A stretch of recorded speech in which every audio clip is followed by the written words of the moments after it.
नालासोपारा पूर्वेकडून महामार्गावर जाणाऱ्या मुख्य रस्त्याची अवस्था अत्यंत दयनीय झाली आहे। साचलेल्या पाण्याच्या समस्येविरोधात स्थानिक तरुणांनी हातात निषेधाचे फलक घेऊन साचलेल्या पाण्यात ठिय्या आंदोलन केले। खड्डे आणि साचलेल्या पाण्यामुळे पादचारी तसेच वाहन चालकांच्या सुरक्षिततेचा प्रश्न निर्माण झालाय। अनेकदा तक्रारी करूनही प्रशासनाकडून ठोस उपाययोजना करण्यात आल्या नसल्याचा आरोप या आंदोलकांनी केलाय। प्रशासनाने तातडीने रस्त्याची दुरुस्ती न केल्यास येत्या 15 ऑगस्टपासून आमरण उपोषण करू असा इशाराही या आंदोलकांनी दिलाय। तर या सगळ्याचा आढावा घेतलेला आहे आमचे प्रतिनिधी प्रभाकर कुडाळकर यांनी।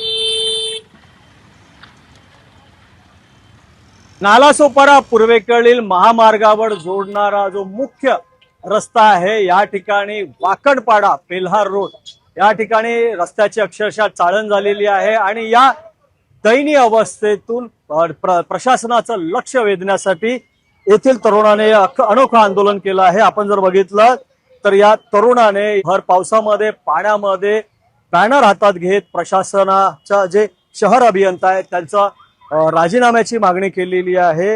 हा संपूर्ण जो रस्ता आहे हा नालासोपारा ते मुंबई अहमदाबाद राष्ट्रीय महामार्गाला जोडणारा आहे आणि या ठिकाणी जर रस्त्याची अवस्था बघितली तर अक्षरशः चाळण झालेली आहे। खड्डेमय रस्ते आहे, पाणी साचलेलं आहे आणि अशा पाण्यातून जात नागरिकांना मोठ्या प्रमाणात त्रास सहन करावा लागतो, वाहन चालकांना त्रास सहन करावा लागतो आणि आज हे अनोखं आंदोलन या तरुणाने केलेलं आहे। त्याच्याशी आपण बातचीत करूया। हर जगह का वसई विराट नालासोपारा नायगांव अंदर का रोड बाहर का रोड मेन रोड कहीं कभी यही अवस्था है, यही हालत है। आज ये देखिए बहुत हल्की बारिश है और लेकिन ये कंटिन्यू ये पिछले महीने भर से पानी निकला ही नहीं है सर, निकला ही नहीं है। ये हाथ जोड़ के विनती है हमारी कि वसई विरार की जनता 15 अगस्त को वसई विरार मुख्यालय के बाहर चले और वहां धरना प्रदर्शन करे और प्रदीप चंगे साहब को इस्तीफा चाहिए। नक्कीच आहे ही या नालासोपारा वाकणपाडा रस्त्याची अवस्था नाही तर नालासोपारा वसई आणि विरार येथील अंतर्गत रस्त्याची अशीच अवस्था आहे आणि या दयनीय अवस्थेला प्रशासन जबाबदार आहे। खड्डे भरत नाहीये आणि त्यामुळेच याचा राजीनामा घ्यावा आणि 15 ऑगस्ट रोजी आमरण उपोषण करणार असल्याचं आंदोलनकर्त्यांनी सांगितलेलं आहे। प्रभाकर कुडाळकर, एबीपी माझा, नालासोपारा।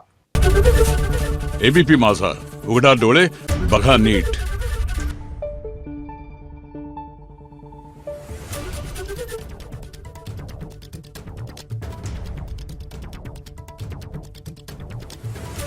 Thank you.